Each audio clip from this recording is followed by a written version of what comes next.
The diner had always been a place of warmth, the kind of spot where sunlight poured through spotless windows, where the smell of coffee and pancakes felt like a quiet promise that the world still had good in it. But that morning, the silence in the red vinyl booths shattered like glass. The moment that changed everything for Claire began with laughter, cruel, sharp laughter that cut through her heart. 3 men stood before her, their laughter echoing in the bright, open diner, their shadows spilling across her plate of half-eaten breakfast.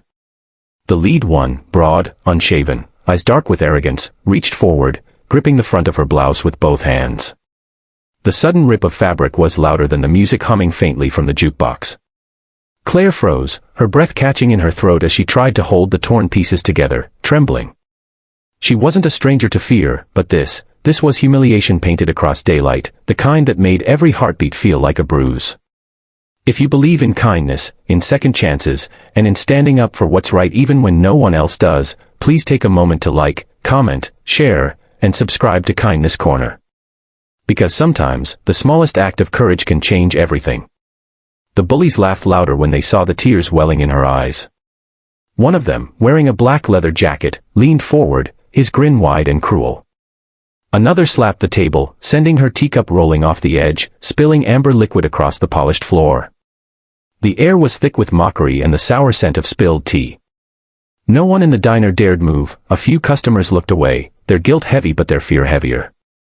Claire sat there, small and silent, clutching her torn shirt with shaking hands, praying for this moment to end. She wasn't just a random girl in a diner. She was someone's sister. She was the sister of someone who had once been feared, respected, and quietly misunderstood. Her brother, Mason, had always told her to be strong, to never let the world break her, but he wasn't here. He was supposed to be hundreds of miles away, on the road with his club, the Hells Angels. She never thought that his name would one day mean more than just protection, that it would be the line between despair and redemption. As the bullies jeered, something shifted. The sound of the diner door opening carried a heavy presence with it, the subtle chime of the bell, followed by slow, deliberate footsteps. Claire didn't look up right away. But everyone else did. Conversations halted. Forks hovered in midair. Sunlight poured in through the open doorway, framing 2 figures in leather vests marked with the unmistakable wings of the Hells Angels. The lead man's beard was streaked with gray, his eyes steady and sharp, and beside him walked a large bald man with a long, dark beard, both wearing the same black patches, the same aura of quiet power. They weren't rushing, they weren't shouting, they were just walking. Calmly. Purposefully. Their eyes locked on the scene unfolding in front of them, the 3 bullies standing over a trembling woman with a torn shirt. And then, as if time paused, the lead biker's gaze met hers. His face softened, a flicker of disbelief, then fire. Mason had never been a man of many words, but there was something about his silence that could shake the ground beneath people. He had spent years trying to protect his little sister from a world he knew too well, a world that took advantage of the kind, that mocked the gentle. But fate had strange ways of bringing people together again, and that morning, he walked in at the exact moment she needed him most. The bullies turned when they noticed the shift in the diner's air. They saw the patches. Their laughter died. The main one's grin faltered, replaced by a twitch of uncertainty. He released his grip on Claire's blouse, stepping back a little, his hands shaking without meaning to. One of his friends whispered something about getting out, but it was too late. Mason's steps were slow but deliberate, his boots echoing against the tiled floor. The large bald biker stayed behind him, folding his arms, his expression unreadable. Mason didn't need to say anything. His eyes said enough. The bullies felt it, the kind of quiet that carried the weight of storms. They stumbled over words, excuses spilling out, something about a misunderstanding, but the truth was already written in their faces. When Mason finally reached them, he didn't touch them. He simply stood there, towering, his eyes cutting straight through their guilt.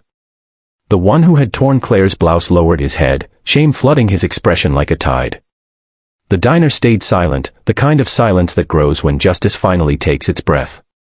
Mason turned to his sister, his voice low but steady as he told her to stand up, to come with him. She hesitated, still shaking, her eyes meeting his. And in that moment, something inside her broke, not from pain, but from relief. She had spent years thinking strength meant never needing anyone. But now, she realized that love, especially the kind that protects you, was strength too.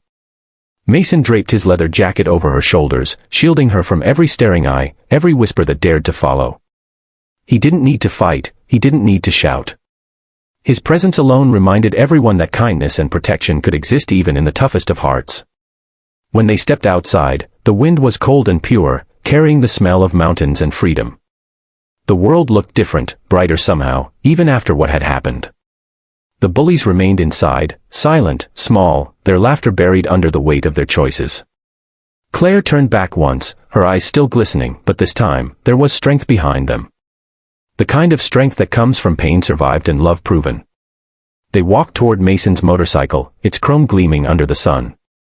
For the first time in years, she felt safe, not because of who her brother was, but because of what he stood for. He wasn't just a biker, he was her family, her guardian, her proof that even in a world filled with cruelty, there were people who would still stand up for what's right. If this story touched your heart, please don't forget to like, share, and subscribe to Kindness Corner. We believe in the power of love, loyalty, and second chances, because sometimes, kindness comes riding in when the world least expects it. Before the ending, tell us in the comments, what would you have done if you saw this happen? Would you step forward, or stay silent? As Mason handed his helmet to his sister and started the bike, the sun reflected in her eyes. The sound of the engine roared to life, not in anger, but in quiet triumph. And as they rode off down the mountain road, the world around them seemed to whisper a truth older than time itself: you don't have to be feared to be strong. You just have to care enough to stand up when no one else does.